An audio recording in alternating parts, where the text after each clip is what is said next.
Have some bad news for you guys.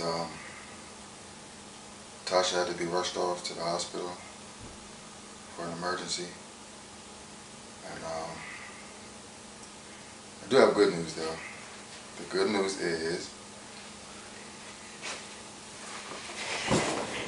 the baby's here. We got the baby. Yeah, we had a surprise on Monday, October 5th. We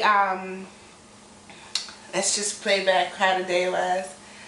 Oh wait, we started spending like a lot of time together because we were like we want to take, get quality time, and now because once the baby comes, it's going to be about the baby and stuff like that. And so yeah, so we started like watching movies, like romantic stuff. He's like, just laying the blanket on the floor, we watching movies, like, in the house, picnics and stuff like that we started doing. And so Monday in particular, we got up and we just like cleaned the house from head to toe. For some reason, I don't even know, like subconsciously we knew the baby was coming. And so I'm upstairs cleaning, he's downstairs cleaning. We cleaned out the bathtub and everything, and we're playing around like, yeah, let's clean out the bathtub today because I may go into labor. Just joking around, but we ended up cleaning it anyway. And what else? Oh, we watched, what movie was that? The Proposal. Watched a bunch of movies. Yeah, we did watch a couple movies that day, and one of them was The Proposal. It was funny. Baked some cookies, and I went into the bedroom to watch Entourage, and I left him in the studio. And then my stomach started feeling funny. Like it hurt to sit up, but when I laid down, it was alright. And I was like, whatever, it's nothing. And then so I started watching Bad Boys 2, funniest movie ever. And I noticed like every time I go to laugh, it would hurt, but I'm like, damn, that's crazy, but whatever. I never really paid any mind to it. Meanwhile, she didn't tell me anything, so I'm just in the studio thinking everything good. Because I didn't know. Don't do that. I didn't know I was in labor to tell him that I was in labor. Like, what do you do? Because they tell you when you go into labor, you're going to feel contractions. So you hear contractions, you think of something that starts and stops. But it didn't. It just hurt consistently, like menstrual cramps. So I didn't know what was going on.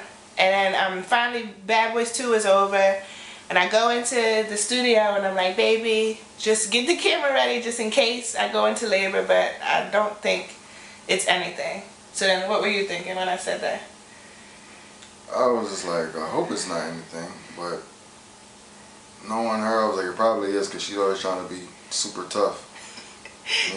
Super women out there, but yeah, he's like, he's gonna come in the room. Go back and keep doing what you're doing. So I was like, alright, I'm gonna keep doing what I'm doing. And then no, you did for a little bit, and you were like, well, let me see what's going on in the bedroom. And you were like, you're gonna lay with me until I go to sleep, and then you're gonna leave again.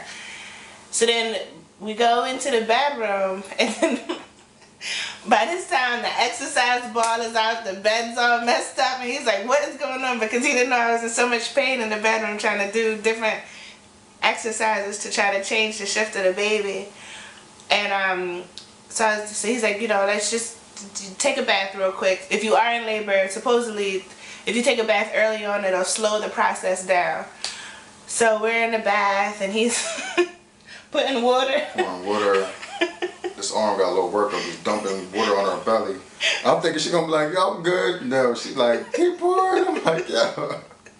But that was cool. He's doing it with his hand first. Yeah, I'm like, with my hand. I'm like, damn, that's probably all. We gonna get a bowl or something. My hand was about to fall off. Yeah, so he runs downstairs, he gets the bowl, and then I get in the shower, and then I honestly was fine for like 5 minutes when I got out of the shower.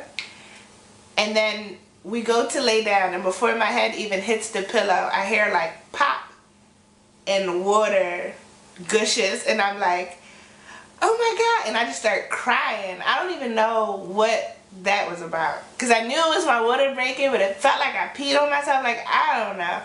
So I'm crying, I'm like, oh my God, I'm sorry. And he's like, why are you apologizing? And I guess like, I was thinking we're early. I knew we were early, and I don't know, maybe I thought like I did something wrong to make him come 10 days before he was supposed to. And but whatever. So we go to the bathroom, And Aaron, I gotta go to the bathroom because then like, so the water breaks is dripping with me to the bathroom. And I feel like I'm gonna throw up. Out at this point. You were so nervous. So he's like trying to find the phone to. My hands like this. I'm like, hey, call the doctor. I can't even hold the phone. I'm like, call the doctor. He's like, you call the doctor because all the numbers were saved in my phone and I have a touch screen. So he's shaking and you can't dial shaking hands with a touch screen phone. So I'm like, fine, I'll call. You talk to them. And it was the answer service. They ended up calling you back, right? Alright, so I guess you can take over from here. What happens? How scared you were getting all the stuff together, I guess. I wouldn't call it scared, guys. I would just say nervous. You know, that's a lot of pressure on me because I'm like, if I don't get in there in time, the baby could die. And it's like, for you fellas out there, whoever's going to be assisting in the labor, it's like all the pressure's on you to get to the hospital. You understand? So, and she's just sitting there not trying to move. I'm like, let's go, let's go. She's like, wait. He doesn't understand. When you're having a contraction, you can't move. Like, she doesn't understand. I don't know that. We didn't understand that when you watch labor in the movies, you just feel like boom, your water breaks and the baby's coming right out.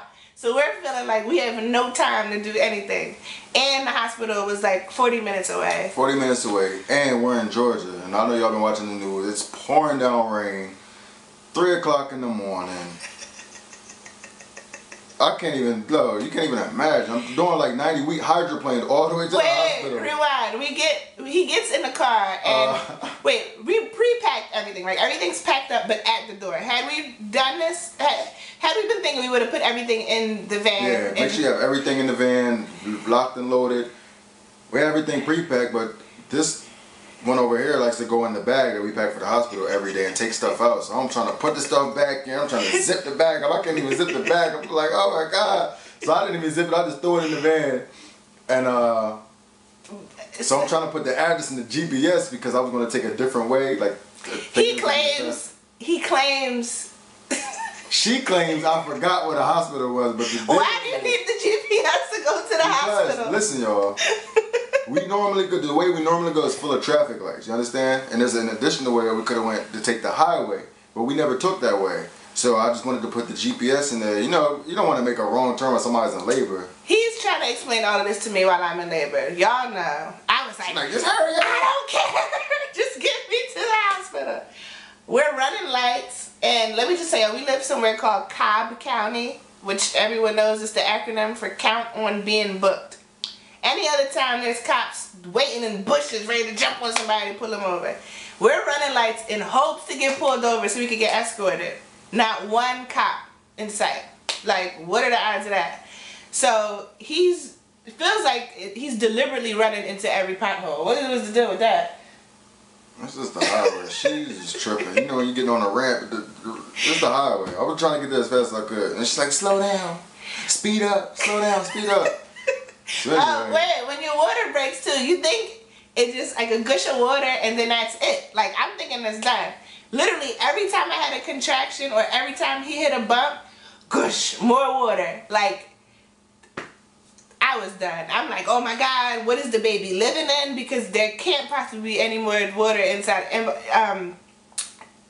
no more water inside of me. And so, we ended up getting there and it felt like a 4-hour ride.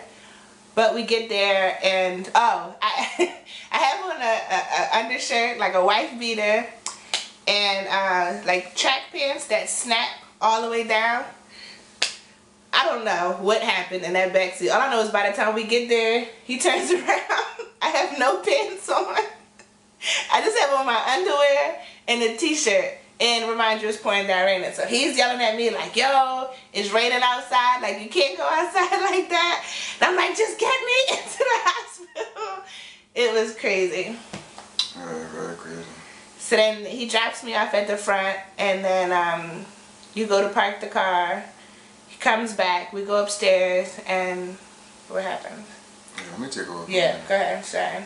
So, after that, yeah, they put her in a wheelchair, they take her to the room, and we met the midwife, and she checks to see how far along, how dilated she is. She's only 1 centimeter dilated, so we're like, oh God, we should have stayed home, because now we're thinking that we're going to be in the hospital forever, and they're going to end up trying to push us into the OR to get the C-section. So, The midwife just left. She was like, "Oh God, 1 centimeter, I'm out of there." So yeah, everybody seemed disappointed in me that I was only 1 centimeter, as if I had a measuring tape down there saying it was a huge disappointment for everybody.